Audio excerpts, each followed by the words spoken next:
Probably. Did they ask you kahan se aaye? Yeah, so it was basically like two bearded guys with nose pins and septum, like they've come from Delhi and they'll just like go around and trouble the girls in the village. And That was the reputation. That's a common reputation, by Right. the way. For I people feel. from cities, Up yeah. in the hills and peaceful places, people coming from Delhi. Oh no! Yeah. It's going to be a Bluetooth speaker And somewhere. it's probably not even have a concept of personal space in They're our the culture. exact opposite of Japan, I feel. Like they have such a great sense of personal space, but here in our country, no. Our parents don't even knock before entering our door, so there's no I mean, concept. if you tell your parents, can you please knock before entering? They're like, what are you doing? What wrong thing are you doing? There's no right to privacy.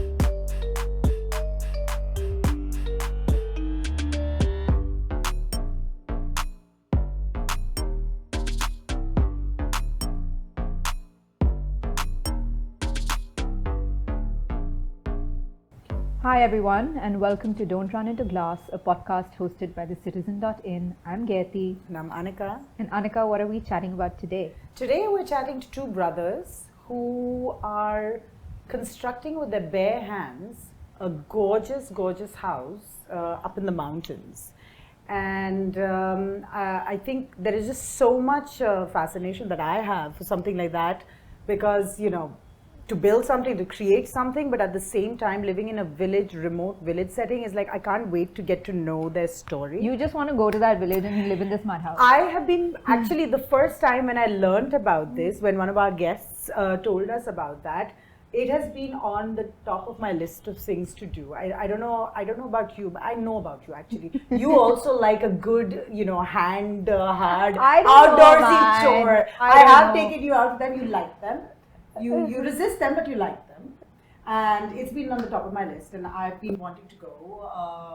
And soon I will be there helping them out too. I hope. God knows. We hope so. Okay, so we're going to ask you guys to introduce yourselves and let us know if Anika is invited to the mud house.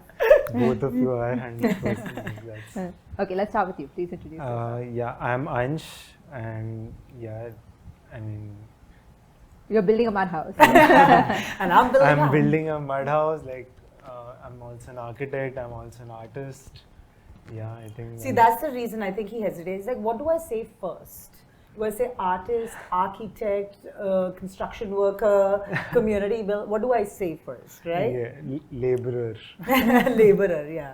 That's probably an accurate description. And you wanted to be an archaeologist, you told us. Yeah, that was. Oh, that was you. Yeah. Sorry, you guys. You said people Yeah. confuse you for twins, but you're Yeah, not yeah. twins. Yes. Okay, Raghav, tell us about Hi, yourself. I'm Raghav, and recently I told myself that I won't be, like putting myself in any category. So I would just like to call myself right now like a multimedia creator, because I feel we are all, like culmination of the stories we tell ourselves. Okay, this is what we are, and that's quite self-limiting. But for the last 2-3 years, we've been architects, natural builder, material researchers, and also working on some artworks with things like biomaterials, which is mycelium, seaweed, algae. And mostly the last 2 years, people know us for our studio called Tiny Farm Lab, which is a circular rural design studio which tries to blur boundaries and cross-stitch architecture, design, science, technology, and indigenous wisdom by focusing on bio-based materials. And we are trying to, like uncover and unravel the layers of the bioregion we are working in, which is Uttarakhand. And yeah, basically that's what we've been up to for last 2 years. Building What does tiny it farm mean, a labs. circular? Can you define that? Because that feels like there's more meaning to that. Right. How does one work towards a If circular? you want to go by the exact definition, I would like, because sometimes people need a technical definition for it, I would request them to Google Ellen MacArthur definition for circular design and circularity. But if I try and like explain you in layman language, basically cradle to cradle, basically closing the loop. So if suppose you're building with mud, once what happens at the end of its life cycle, so it should go back into like the earth. Right. But what is happening is like you're building with cement, and once the building gets broken down, it's just Malba, and there is another friend who's already working on it. Okay, let's get the basics first in place. Right. You guys are building this mud house, which is a natural, obviously like a natural form of building, and you're using natural building materials. Where exactly in Uttarakhand is this located? This is 15 minutes from Rishikesh on the towards the Nilkant road. Okay. Yeah, so there's a place called Phool Chatti, and from there, that's where the trek starts to our place.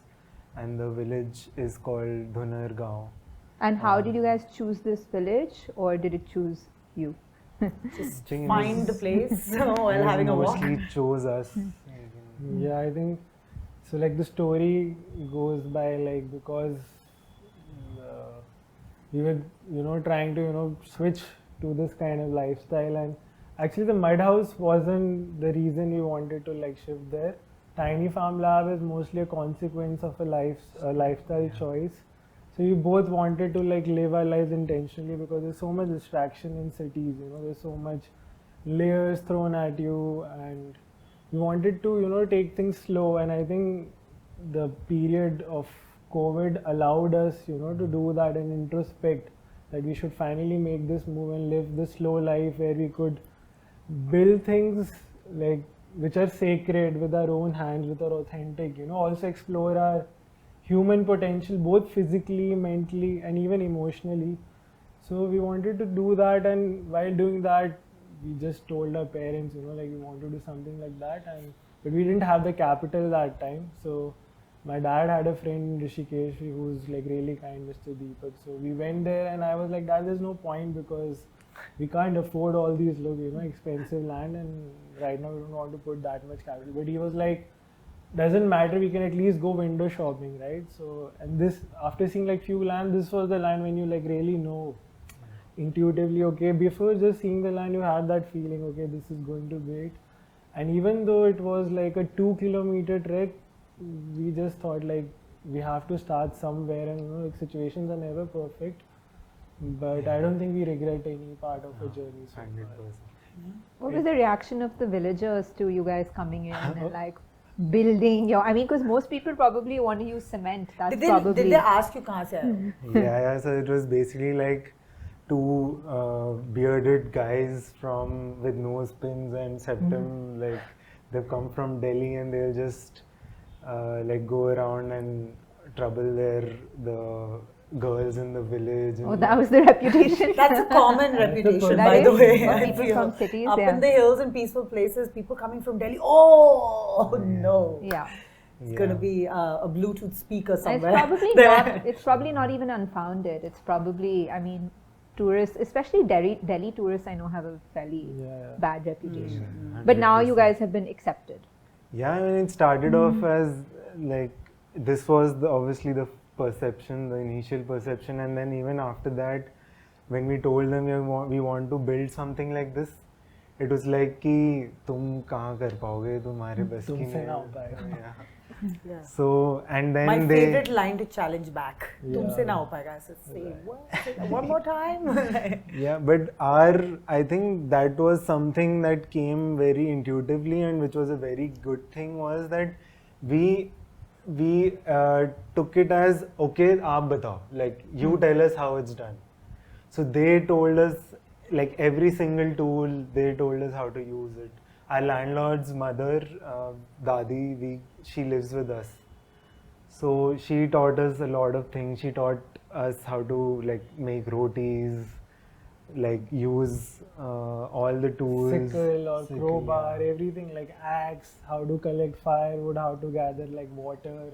Yeah. Because we didn't have anything, like you didn't have like a water tank or anything. You had to fetch water from Yeah, from the nearest water canal, channel, yeah. which was like spring water. So Dadi is like now our Dadi, and we are her Yeah. grandchildren. So Yeah. that was a very beautiful relationship that we developed, and all the indigenous wisdom was like passed on to us from her. So like in any relationship, trust has to be built and earned, and we knew that. And initially we were like, like how you bring in a foreigner to somewhere who people who haven't like seen white people, they see it like, you know, animal in the zoo. So we were like those two people trying to like cut, chop straw like with delicate I just hands. would love to be a fly in the wall of when those people who saw you went home and discussed as to what are we looking at? You know, what are these guys doing? Yeah, because I mean, and I think the reason why I asked that question is that because it's very easy to romanticize like the fact that okay, you give up your city life and you go work and live in a village. But obviously, there are people for whom that's their everyday reality. And I think you guys speak about this in one of the videos that Anika shared with me about how people in India are increasingly leaving villages and are migrating to cities in search of job opportunities or a better standard of living. And in fact, you guys, I think in the video called it the ghost villages of Uttarakhand. And I was actually quite surprised that there's a significant number of villages that are now deserted in Uttarakhand because there's a one-way migration. And obviously that is happening because life in the village is not that attractive to the future generations or the younger generation that is now getting better access to education and wants to have a better standard of living. So how do you see your project potentially addressing this problem of migration to cities that are not really able to absorb the number of people that are coming in? Yeah, I mean, so we want to eventually make this village as an art village or a self-sustaining village, firstly, whatever the method or means be. But yeah, like the major reasons people do go out is that we have seen in our village is schools. So the nearest school to the village is in another village, which is 1.5 hours trek. So one of the girls from our village goes there every day, like 1.5 hours one way. And that is like an isolated path, and there are animals, of course, it's a wild forest. So most of the parents who have gotten jobs or have a slightly better income, they want them to go to at least Rishikesh and have that schooling for them. So that I think is a major reason. But yeah, like what else is there? I mean, yeah, that's the major reason, school and of course better standards of living. And so that was one of the reasons for us, you know, trying to shift there. So I don't want to like sound like sitting on a higher horse, but we thought maybe as designers, how we could use like our powers for good and, you know, like go there and do something for these people. There's so much migration happening. We went with that perspective. But when you go there, you can't tell them, you know, like why are you building with a cement house? Why are you moving to the city? Like when we are coming here. Yeah. Because we have already seen all this thing, you know, like because we have only shown them that picture that this is the beautiful life, or like, you know, in America how they say like the Jones or like living like the Jones kind of thing. The So American that's, dream. Yeah, the Yeah. American dream. For them, that's the city dream. Yeah. And for us, we realized to like do something sustainable or work on circularity. First, we need to really eradicate poverty, you know, and they have always been like fight for resources there in the mountains. So to come to the solution part of it, what our plan is like now once we've built the trust, you know, now slowly they've started, you know, to see, okay, they are doing something, the foreigners are coming to help them and like the volunteers. We want to eventually move into creating symbiotic circular economies. By that we mean that we take up materials that we search in the bioregion, could be anything, you know, like just rediscover them, like banana fiber or lantana, which is like an invasive species, which is a weed. You might have seen the elephant in the India Art Fair, no, by Urja. Yes, yes. So that was made out of that weed. So basically, it's called sorrow of India also in a way, because it's such an invasive species that it just like grows really over good. everywhere. So we want to take up these materials at the same time, you know, involve women who are not employed right now and how they can just sit in their homes and, you know, work with these kind of materials, and also inculcate values like fair share, transparency, and create such models that could be replicated, you know, for creating products. So basically trying to asking like the social capital to meet the intellectual capital in the village and make the Gandhian ideology of Gram Swaraj, like making the village self-sustainable in some way. So we are at a very nascent stage. Because they also do that themselves. Like they, with wheat straw, they make their own baskets, and obviously like they do some things to they don't soak up the roti so much when they use it. And they make their own like carts with beautiful sarees. Dadi has made like knitted the beds like carts Yeah. with old sarees from all the ladies from the village, and it's beautiful, like it's a piece of art. I bet. And to like maybe take that forward and like help them also to reach more people, that would be like an amazing thing to do, because all our neighbors have Maggie shops at the tourist point. So the point where our trek starts, it is basically a rafting point. Okay. So all of the men and also women, they go for the Maggie shops, and the sons are rafting guides. So Okay. that's how the economy works currently. You mentioned that you had all sorts of people coming. It sounds like you've. First, I wanted to ask, how long has it been since you're doing it? I know you started during the lockdown pondering over it, but then has it led you to build a community over there? And how is that community sort of responding and learning from that village? Because obviously there is a lot of local intelligence of the materials that you guys have chosen to work with, which you are learning from your neighbors, from the village elders, the village wise men and women. So tell me a little bit about a community that you have sort of built there, and how does one access you guys, and what do they do? What does a day look like? I think community was something that we were like from day one. We wanted to build something like a community, or some community we could call our tribe. So we call it TFFs, which is like Tiny Farm Friends. So now I think we have quite a big community, and like people we have hosted like volunteers from more than 20 countries, so more than like 70 people might have worked on the house already. So I think the whole idea is that there's a lot of exchange of culture, and people come there like it's like when they're transforming the mud house, but in a way they're transforming themselves, because when you're doing it in such like an intuitive process, it puts you in the state of flow, and maybe we two are working together, right? So we are both having our own healing journey, discussing something while working at the mud house. There's a lot of conversations happening around the house. Then in the evenings, then in the mornings, everybody have their own morning routine. So you're always picking up good things from like every person. People coming from Japan, like how they see their food and what kind of prayers they make before their food. So for us, like we already wanted to travel before we started this, but in a way now we are asking people to come here, so we are still gaining that cultural capital.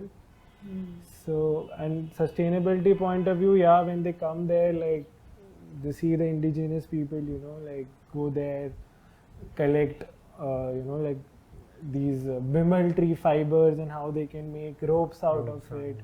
So everybody has like sharing knowledge. So I mean, it's like a collective, I would say, cultural capital that is being accumulated.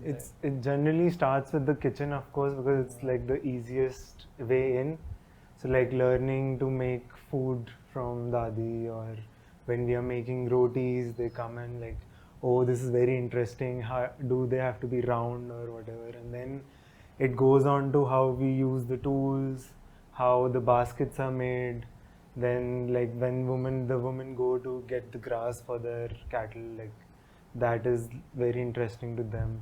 So they, from filling water to everything, then they really try to, I think we have been lucky to have these people for sure. Like they are so open-minded and like warming that we as well in exchange give that back.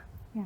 So they are completely try to weave in our routines and the things that we have to do to make it running, like everything. And like they will randomly, we are looking for someone and they are like chilling with the villagers and they don't know the language. Yeah. They're just talking in sign languages, and it's amazing to see how they converse. Like one of our friends, he was from France, his mother came in. So our neighbor is like, she can be my mother, and like you can take my mother to France, and like, so it's like it becomes like a warmth based like a community living where in the evening everyone is sitting together sharing stories. And I mean, it sounds really like peaceful and beautiful, but what happens when you guys fight, or you don't fight? Like I mean, amongst Yeah. each other. Yeah, I amongst bet you each other. boys fight with each other. I I'm mean- getting a bit mixed. I think He's we like, should build go the house like this. Not- You're like, no, build it like that. How do you like?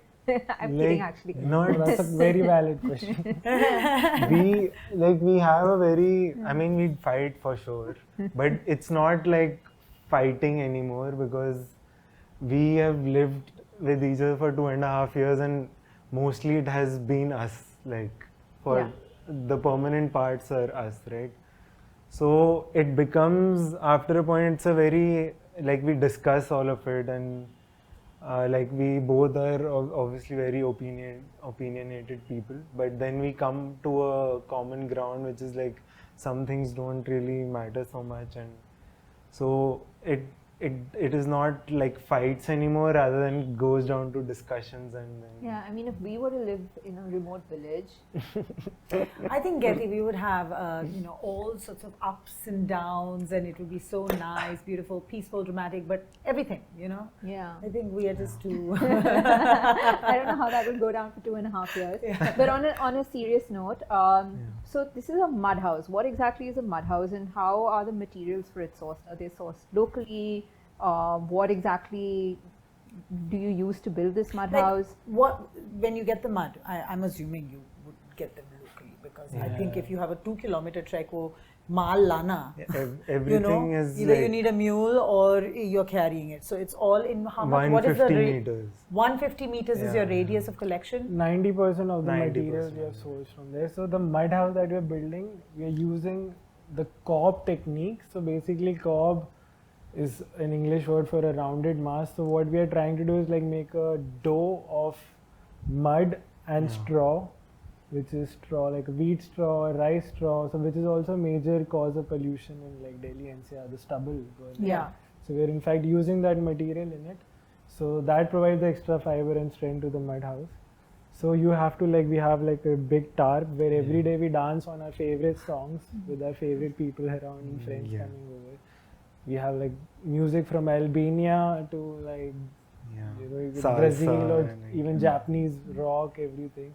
So we make sure we like keep changing the genre. So we are basically dancing and making that dough, which you with your hand press it into the wall, and it's a very slow and labor-intensive process. It's like how kids play with Play-Doh, right? And Exactly, you then can you imagine just it on mold the- it yeah, and yeah. just leave it to dry. Right. Yeah. And there's an adhesive.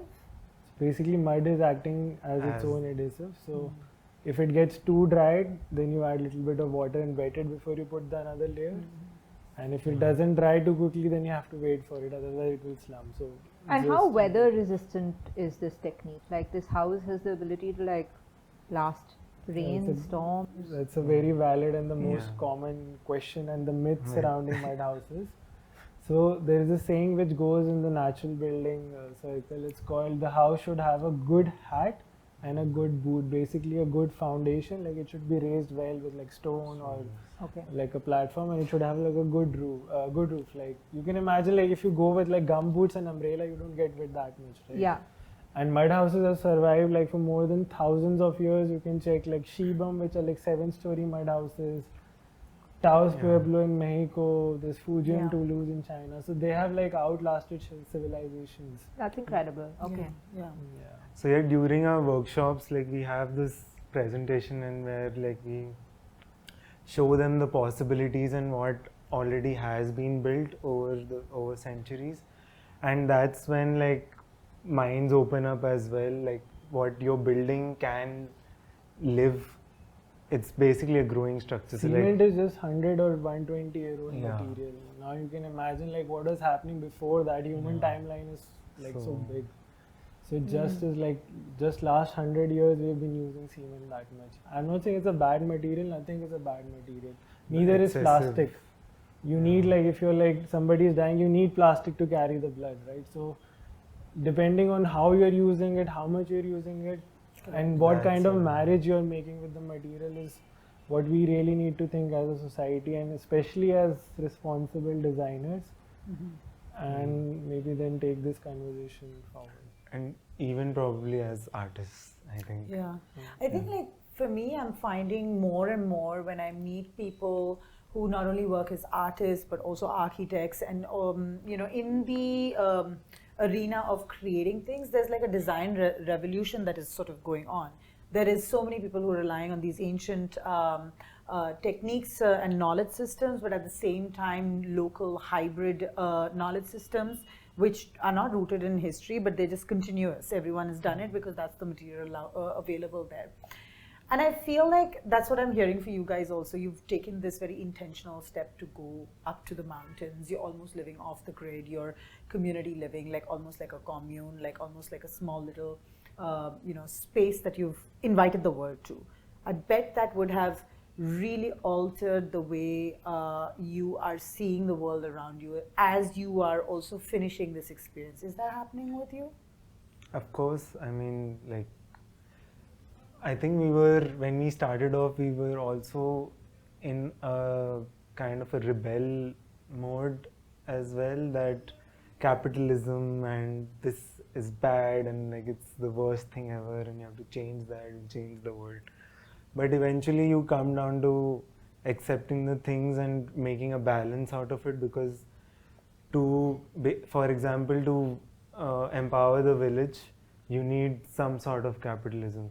So like finding the right ways to distribute the resources, and yeah, so there are a lot of things like that. Like even it has been a lot of an inward journey as well. Like you spend a lot of time with yourself. In like when we are in Delhi, I think it's just chasing everything, and like there it just slows down, because I remember this happens every time we go back. It's like when we are here, we'll do this, we'll finish off the podcast, we'll do everything, we'll do the art as well, we'll put everything out. And as soon as we reach there, it's like... This is so typical of artists. Their friend who we have recorded, Sumit Roy, do you remember? Yeah. Sumit again is like, has got so many different skills. He's a great singer, he's an artist, he's a designer, he's, just so many things. And whenever he tells me what he's working on, so what are you thinking, Sumit, this year? The number of things he tells me, I'm like, he's like, sab ho jayega. And I feel like all creators, like you, design people, artists in that matter, you cannot control yourself. Yeah, I think, but that's also a version of us in where it's fast paced. Like Delhi is fast paced for me. Like it gets overwhelming sometimes. And of course, like I've worked with Sumit, and I mean, I love that rush and the exhibitions, the overnights and all of that. That's absolutely amazing. But when we go back there, it also like grounds you to a level where you can pull yourself out and think about the choices that you're making, and like think about how you think, how you what materials you're using, how you're like with people, how much time you're spending with your family and things like that. So that is, I think, that grounds you, and it gives you more time with yourself, which is, I'm sure, with anyone there who has done that knows that it just like grows. That growth is just at a very different tangent altogether. So how much time do you spend in this, in the village as of now compared to Delhi? What is the time distribution? I think he stays, like he's there because he's also the real architect. So he's the driver I feel like of you keep copying out your architect identity. You're like, no, मैं artist. Reluctant architect. तू architect, मैं artist. Yeah, because like I don't want to take that responsibility, probably because I've never practiced it. So Right, obviously he may The have whole some. point of building this house is also to tell people that you don't need to be an architect. So the biggest challenge for me was that being an architect, I had to go through a lot of unlearning. yeah. That we only have been taught in like certain sense, and like you can only use building in such a way. Here it has been such an intuitive experience So you remember like how as children you maybe just took up like cushions, bed sheets, made your own forts or played Yes. doctor or whatever. Not as just Absolutely. children, I have to do this every night with my daughter. Or maybe go to the beach and make sand castles. So 1 minute it's a table, the other minute it's a fort. Often a fort, yeah. so we often, you know, like even the workshop residency, we start with this image of like, you know, making people remember that if birds and animals and insects can make their own shelters, we claim to be the most smartest species, you know, so why can't we? We are just not in tune with our intuitive sense. Like we've just, you know, like taken up our conditioning so much that we've forgotten like what we really are intuitively. Like we should, it's just that we've lost confidence in our like basic skills. So this From the human gut feeling. human gut feeling. So this house has been that. Like we have a living roof which is like garden on the top, which is made like we didn't like hire any structure consultant for it because we just like every step, you know, we went with like gut feeling, and somehow like universe played such a role. Whenever we needed some person who had some experience in that internationally, they They just showed like up. appeared. Wow. And things happen only at the right time, you know, like we were trying to search wood for at least like a year for the house, but when we came to the stage, then only, you know, it appeared for us. So there's so many spiritual lessons on this journey in terms of like dealing with people also. Like first year we got like really agitated with people and frustrated, like how do we deal with this person, but we also need them to do the work, you know. And but then I think I read like this book, How to Win Friends and Influence People, that changed my life. Like that, Self-help book. yeah, that made me come out of the trap of Sometimes ideas. those are the only things that help you, you know, because you're like, stop lecturing me, everybody. I just need to read like a quick book, you know. Yeah. So I think that the whole dealing with people has been like the biggest change, and how we perceived city. Initially we were like, okay, city is bad, why are we living here? But then we realized, no, we also like city. So and we also don't believe in like balance, we believe in counterbalance, you know, like do it in phases. Don't try to keep like work-life balance is also a myth. Like it's just another rabbit hole, another trap. Because I guess like when you craft a balance also, then you get Yeah. into the same cycle of a conditioned lifestyle, right? Like, Yeah. okay, every summer I will go up to the mountains, and every winter I will come to the plains. And if you know, intend upon that, then you might miss out on wonderful Exactly. opportunities that may come up, like a blooming of a particular fragrant tree in that tiny farm lab that could be incorporated into the house in some way. Definitely. Yeah, and also probably detachment.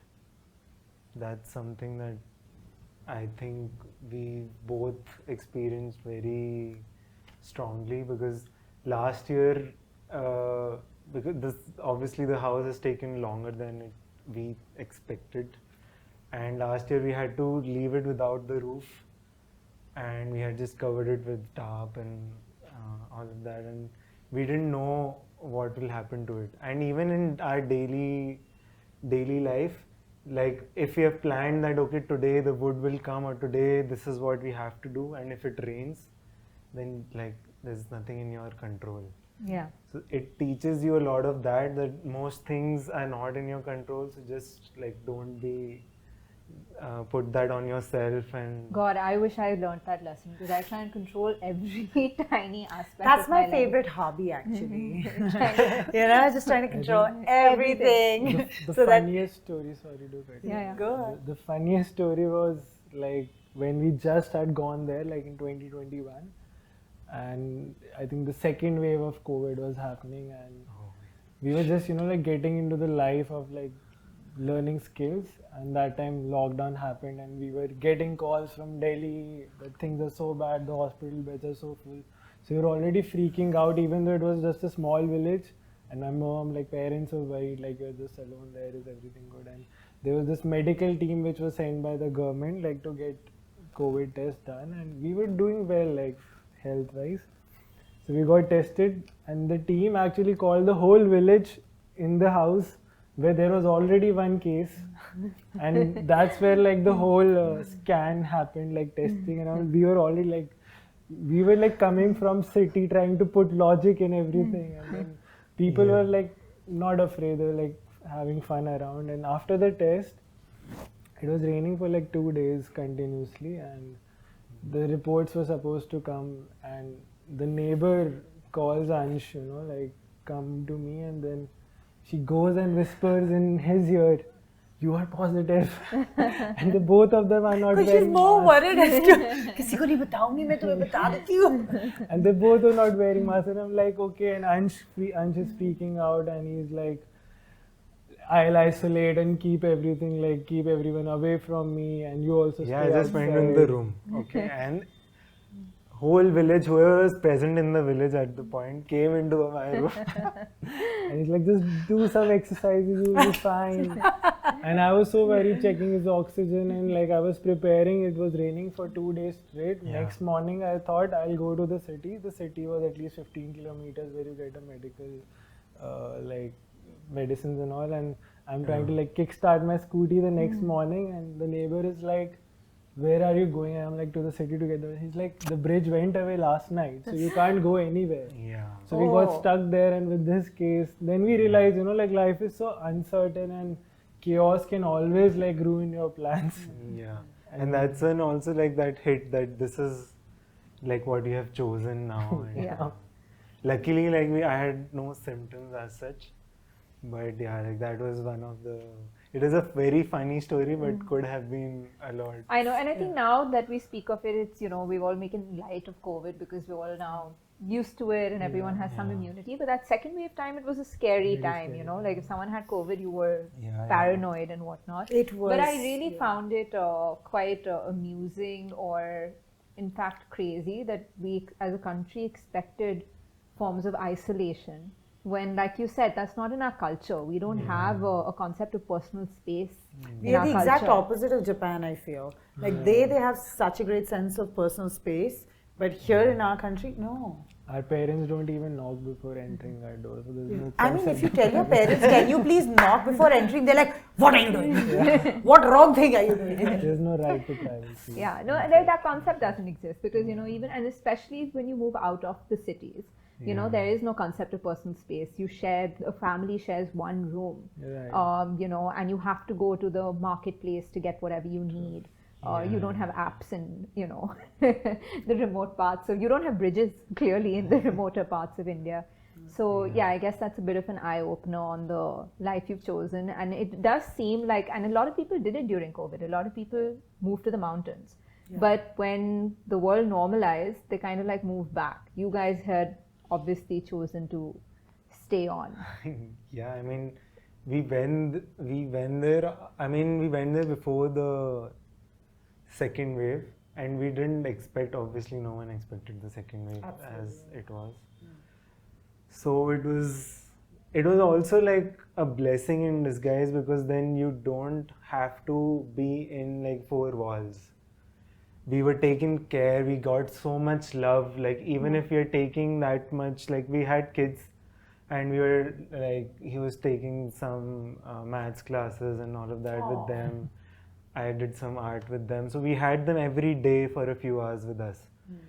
But then like we isolated ourselves from them, of course, like that was just a mental thing. But everyone like helped us with food. They were always taking care. If you need something, if you're going to the city, you'll get it and all of that. So it was very different than staying inside a room and you knock and there's a plate there. Yeah. Like And which things I can't think- work if you don't work as a community, especially if you're living such remote lives where elephant is visiting you. You have to keep informing each other, like, Yeah. okay, the elephant is here now. Be careful, come back on time. So Yeah. there's like so much happening that you have to be like, act as a community, even though you might have your own differences in the family also, but you have to stick together like in these times. So that's a lesson there. And also you don't have boundary walls Yeah. in villages, so That's it's quite open, so you can like have Totally see what the other TC, kids yeah. are up to. Yeah. Another thing you guys said in that video that Anika shared with me was that, and you rightly pointed out that, I mean, we talk about pollution in cities all the time. And I mean, this is a personal pet peeve of mine, is like the amount of unregulated construction that's now in our cities, and clearly the amount of environmental damage that's causing. What could be some of the practices that maybe like cities could adopt from your little like idealistic experiment to maybe have better, more sustainable practices in place, construction wise? I think firstly that's a very good question, but what we need to see is from a very interdisciplinary perspective, right? So that is why we also like try and work with multidisciplinary teams. So we can't just approach it from the point of view of an architect. Correct. So I'll explain why, but just to give an analogy, if a botanist is going to the forest, that person is seeing, like what kind of trees is there. The forest engineer will see the tree growth, how thick the tree is. The climate activist will see the deforestation, and a capitalist would see like the land value there. But what you have to see together, like the whole holistic perspective of the land. Similarly, what's happening in cities, like I can quote for like Delhi. So you talk a lot about Delhi houses and the era before the stilt houses, right? Yeah.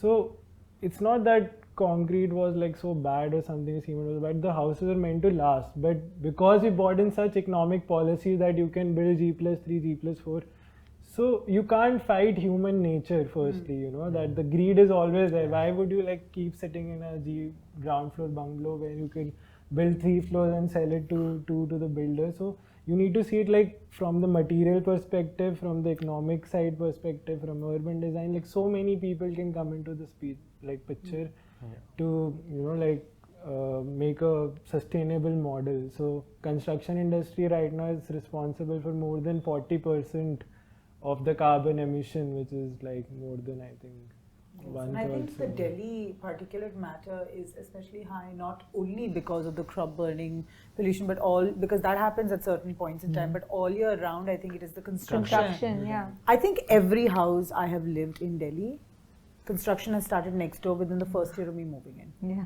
Every place I have gone. Likewise in Vasant Kunj also, I think. So I think you see like architects will only do some certain things, and of course there needs to be awareness, but it's like the holistic policy making, everything needs to come together, to come up with such a, for example, like you mentioned somewhere like Kyoto protocols and things like that, how even Bhutan has somehow like mentioned that you should keep at least 67% forest cover no matter how much urbanization happens.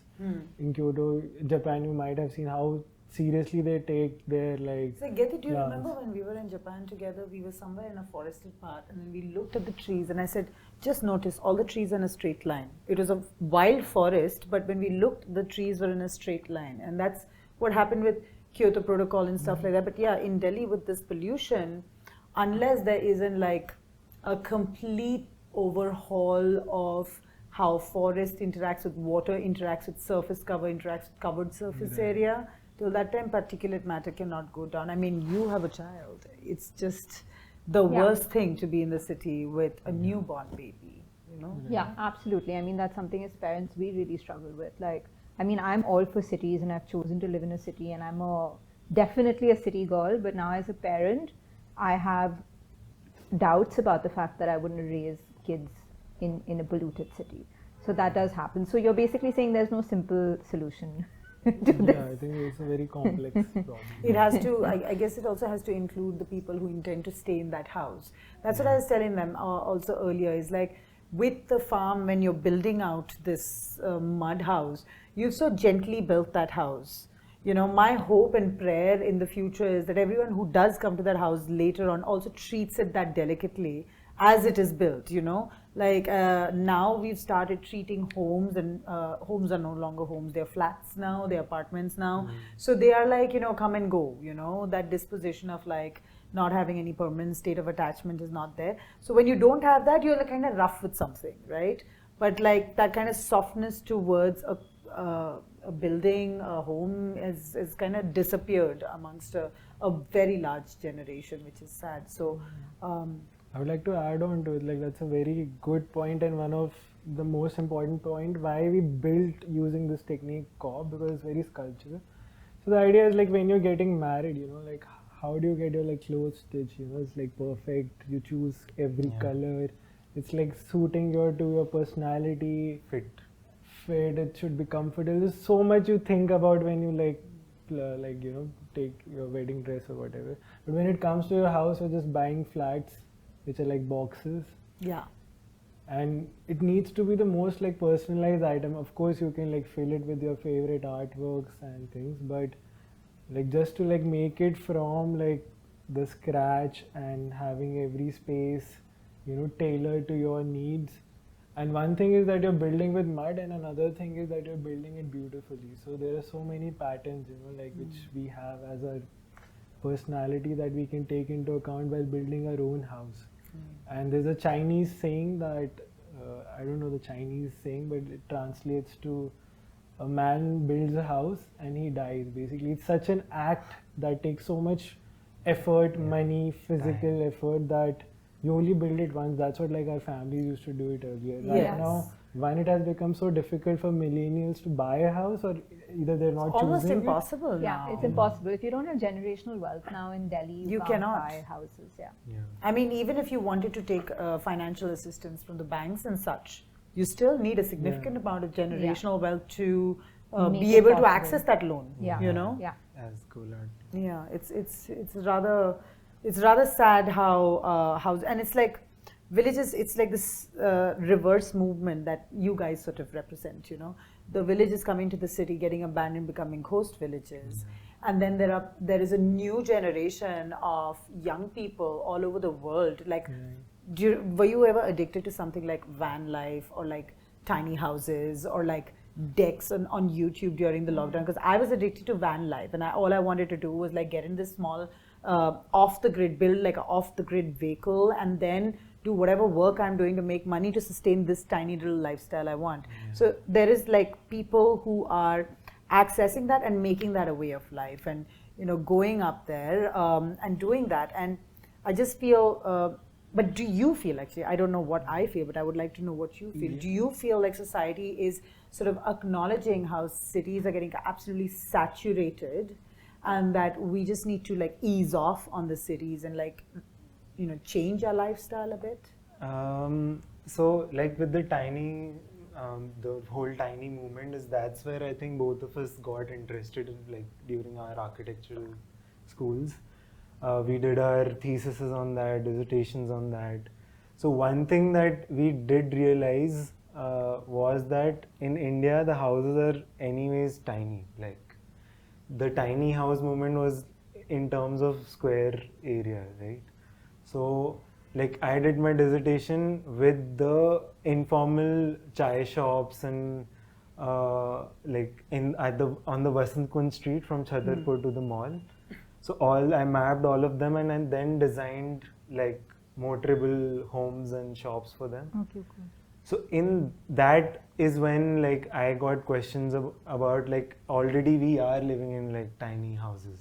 All of these people are living in smaller areas. Yeah, they're one rooms. Yeah. You know, it's a one room little establishment for usually families. Yeah. Yeah, it's Family. mother, father, grandma, and children Yeah. sleeping all on one large Yeah. thrown away mattress. Yeah. But from the privilege that we are discussing all of this is it surely comes from the lifestyle choice. So the tiny house movement inspired us to then choose this thing, and like we called it initially, we started a blog and everything called Tiny AF. So it's like tiny as fuck, and it's called Either you're going to have to beep that one up. Yeah. That's okay. But like the idea was basically that we have a tiny amount of life, and we are tiny as we are very tiny in the large scheme of things, and so we do things that matter to us. We be with people who matter to us. We eat what matter to us, and like things like that. So that's how it all started. High choice, high ambition, and leading to a more intentional life seldom happens, I feel. Like when people have high choice, high life, they generally go for high, like, lifestyle. But some people kind of recognizing how much they are taking from the planet and giving so little back, mostly keeping for themselves. There are very few people who realize the difference in I think everything you said was very profound, and to understand the smallness of just one lifetime is humbling, I feel. Yeah. Yeah, I remember like we made this animation in which there are like a lot of rats running in one direction, and then one rat stops and looks at our like tiny F written there and contemplates and becomes a part of it. So that's what the whole idea was, to build that community who is like-minded in this way. And now it's like our mission also to help like most people, you know, like let them know what mistakes we did and how you could like, you know, easily learn from our mistakes while moving to the like such a countryside, and how they can also live the dream life, because eventually people are working so hard. Like if you ask them why are you like working so hard, in the end they'll say one day I want to like live Exactly. in the countryside with horses and Yeah, the retirement dream. The dream. In fact, there's that story. I mean, I don't remember it exactly, but it's about a man fishing, and it's like a capitalist meets this man fishing, and he's like, he kind of like realizes that this man is already living his dream life, and this businessman capitalist is working like 20-hour days to do with that. the dream of retiring and spending his days fishing. You know, so it is a little bit of a perspective shift for sure. But we're running out of time a little bit. I want to ask you guys, do you see yourselves like living in this house or this form of life forever, like 40 years from Let now? me guess.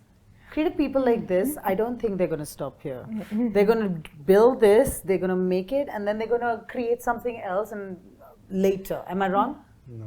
Because you're an artist, you can't help yourself anyway, and you're an architect. I don't think you can stop thinking about the next thing you want to do. Is it? Yeah, but to us, like the very important theme has always been while choosing this lifestyle is the freedom of time. Yeah. So you're not looking to become rich but wealthy. It's like creating more time freedom, becoming more location agnostic. Maybe, Yeah. you know, like creating systems and models where we free our time even more. Right now we put in so much time because we wanted to, but maybe after this, and also this place doesn't have all the comforts that we realized, because our mom had come there and she fell 4 times and she swore not to come again until the inauguration time and stuff like that. But we realized, you know, sometimes your dreams are quite extreme, but once you have to like also become a little practical and pragmatic, that comforts are also necessary. Right now we are at an age where we could, you know, like carry those heavy 25 kg rice in our backpacks and travel. But maybe when we have our partners and when we are looking to, you know, like have families, we have to think from that perspective. And there's so many friends who've been telling us that one day we'll build an eco village together and like live there, homeschool our children and all this. That's there in the bigger vision scheme of things, but I think it's a good start. Yeah. I think we're like both very curiosity driven, and one of the major paths has been travel. So we want to get back in, and that's what basically the community that we found while traveling inspired us to take this life as well. So we would like to go back to that as well, and of course the lifestyle would be a similar one, like because we are eating better, our routines are better, things that inculcate in yourself. Basically, we have tasted that freedom now, you know, like even if we like situations put us back into The freedom of the wild. the freedom of the wild. It's like, you know, Naval Ravikant says that once you like taste the freedom, you can't be employed again. So we are in that mode in a way, but at least we realize that not here, but somewhere we would like to be close to nature, but not only close to nature. There's so many people in Delhi who are close to nature, but we need to keep engaging with nature. So that's what our plan is. Yeah, it's like Into the Wild, like if you've seen Into the Wild, at the end he writes like happiness is true only when shared. Yeah.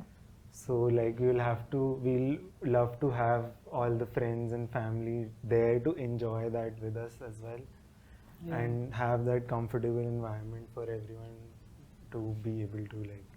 Well, I have to give you guys a lot of credit. I mean, I feel like these are the type of conversations you have with people, you know, in a very like ideal sort of dream world, and there are very few people who actually manage to go and make it any form of reality.